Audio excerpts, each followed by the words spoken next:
Então, pessoal, hoje nós vamos falar sobre as pirâmides. Primeiramente, nós iremos nomear os elementos da pirâmide, né? Que são o vértice, que é esse ponto aqui, onde junta as minhas faces triangulares, faces laterais triangulares. A aresta lateral, que são esses lados do triângulo, né? Do triângulo, e esses triângulos cabe destacar que são triângulos isósceles. A aresta da base, então, é a aresta desse quadrado, no nosso exemplo, porque a nossa pirâmide é de base quadrangular. O apótema da base, que é esse segmento, que justamente ele é o raio da circunferência que está inscrita a esse quadrado.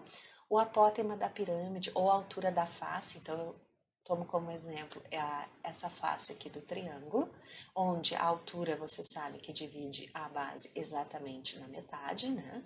E essa altura aqui desse triângulo, ele é chamado de altura da face ou então de apótema da pirâmide. E a altura da pirâmide é esse segmento que une o vértice até o centro aqui do quadrado, que está destacado, está empontilhado e nós destacamos ainda aqui fora, chamando de H. As faces laterais são os triângulos e a base, no nosso exemplo, então, é o quadrado. As pirâmides elas são classificadas de acordo com o polígono da base. Nós vamos estudar mais profundamente a pirâmide de base quadrangular, pirâmide de base triangular regular, que a base é um triângulo equilátero, e a pirâmide hexagonal regular. Tá? E relembrando então que o tetraedro é um caso particular de pirâmide em que todas as faces do tetraedro são triângulos equiláteros. Né? E aí ele é chamado de tetraedro regular. E além disso, vale destacar que nessas pirâmides a gente consegue destacar 4 triângulos nos quais a gente consegue, então, são triângulos retângulos e que estabelecem relação entre a aresta da base, a aresta lateral, raio da base, apótema da pirâmide, apótema da base e a altura da pirâmide. Então, eu tomei como exemplo agora uma pirâmide de base hexagonal e o primeiro triângulo que eu vale destacar é esse triângulo que está na base, formado pelo apótema da pirâmide, pelo apótema da base, pelo raio e a metade aqui da aresta da base. Tá? Então, aqui é o 90 graus, porque o apótema ele faz aqui com a base um ângulo de 90 graus, portanto, esse R é a minha hipotenusa e os outros lados são os catetos, lembrando que sempre o apótema divide a base exatamente na metade. Então, quando eu aplico o Pitágoras, eu tenho R ao quadrado é igual a AP ao quadrado mais AB sobre 2, porque é a metade aqui da aresta da base ao quadrado. O outro triângulo que deve ser destacado é o formado pelo apótema da pirâmide, o apótema da base e a altura. Lembrando que a altura é sempre um segmento perpendicular à base, então aqui está o ângulo de 90 graus e a hipotenusa é o apótema da pirâmide.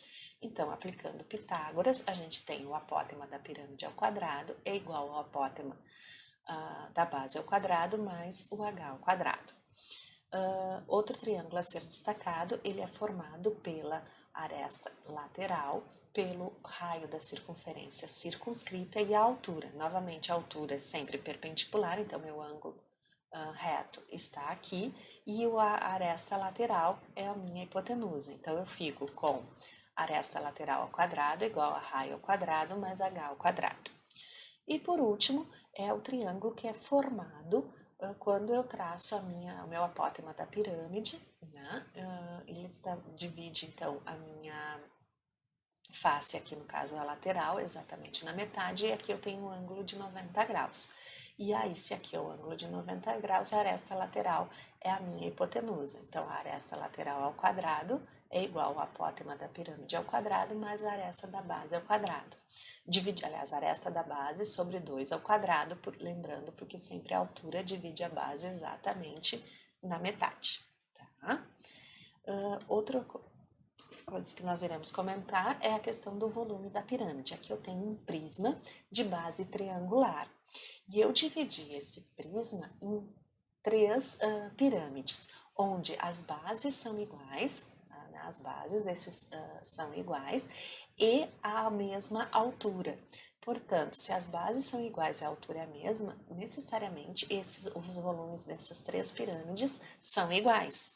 Se eles são iguais e eles são subdivisões, aqui eu dividi em 3 partes iguais o volume do prisma, lembrando que o volume do prisma é calculado pela área da base vezes a altura, portanto, o volume da pirâmide será 1/3 da área da base vezes a altura. Então, eu tenho aqui, que é 1/3 do volume do prisma, né?